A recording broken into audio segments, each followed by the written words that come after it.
आप देख रहे हैं हिंदी माइक। मैं हूं आपके साथ पल्लवी त्रिपाठी। नजर डालते हैं दिन भर की बड़ी खबरों पर। सबसे पहले रुख करते हैं कोरोना आंकड़ों की तरफ।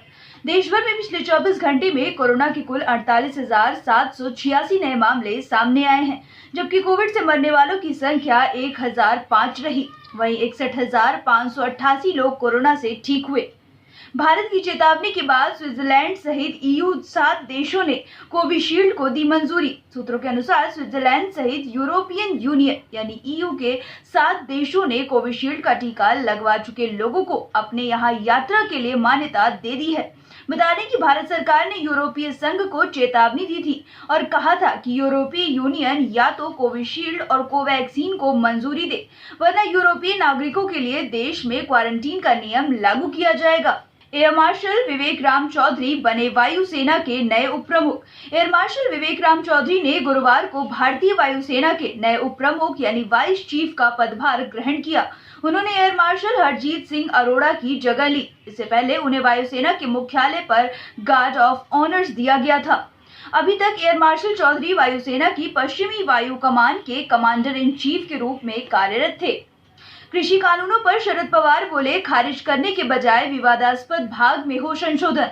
राष्ट्रवादी कांग्रेस पार्टी के प्रमुख शरद पवार ने विवादास्पद कृषि कानूनों पर बड़ा बयान दिया है। उन्होंने कृषि कानूनों को पूरी तरह खारिज करने के बजाय इसके उन हिस्सों में संशोधन किया जाना चाहिए जिससे किसानों को इससे दिक्कत है। उन्होंने कहा कि महाराष्ट्र सरकार के मंत्रियों का एक समूह केंद्र से पारित कृषि कानून के अलग अलग पहलुओं का अध्ययन कर रहा है। डेल्टा वेरिएंट बना सबसे खतरनाक स्ट्रेन, WHO ने किया आगाह। विश्व स्वास्थ्य संगठन यानी WHO ने कहा कि कोरोना का डेल्टा वेरिएंट करीब दुनिया के 100 देशों तक फैल चुका है और आगाह किया कि आने वाले दिनों में ये सबसे तेजी से फैलने वाला वेरिएंट बन जाएगा। इस तरह ये दुनिया का सबसे ज्यादा कोरोना का संक्रामक वेरिएंट होगा। कांग्रेस के खिलाफ सुशील कुमार शिंदे का बयान। पूर्व केंद्रीय मंत्री और कांग्रेस के वरिष्ठ नेता सुशील कुमार शिंदे ने पार्टी के खिलाफ बड़ा बयान दिया है। उन्होंने कहा कि कांग्रेस में अब बहस और बातचीत की परंपरा खत्म हो गई है। उन्होंने ये भी कहा कि कांग्रेस गलत नीतियों पर चल रही है और ऐसे में पार्टी को पटरी पर लाने के लिए आत्ममंथन की जरूरत है। आर्मी चीफ बोले, ड्रोन की आसान उपलब्धता ने सुरक्षा बलों की बढ़ाई चुनौतियां।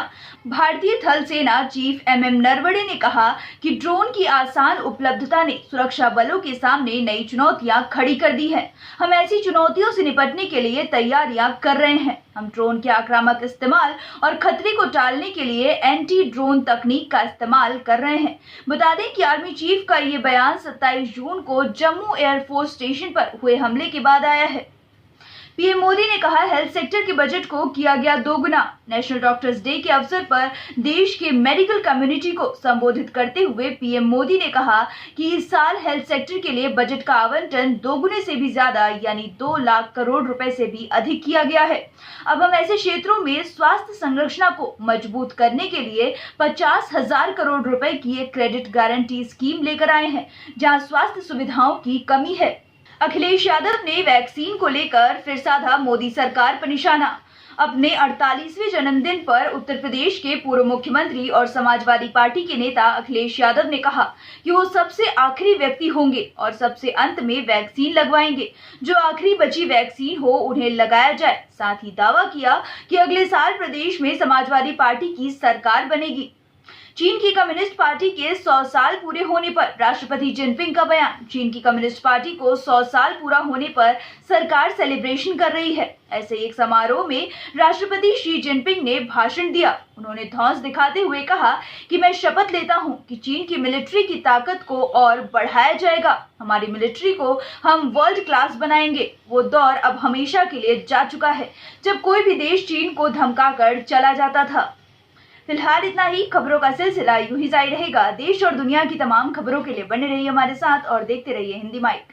अगर आप हमारी वीडियो YouTube पर देख रहे हैं तो चैनल को सब्सक्राइब करें और Facebook पर देख रहे हैं तो पेज को लाइक करना ना भूलें।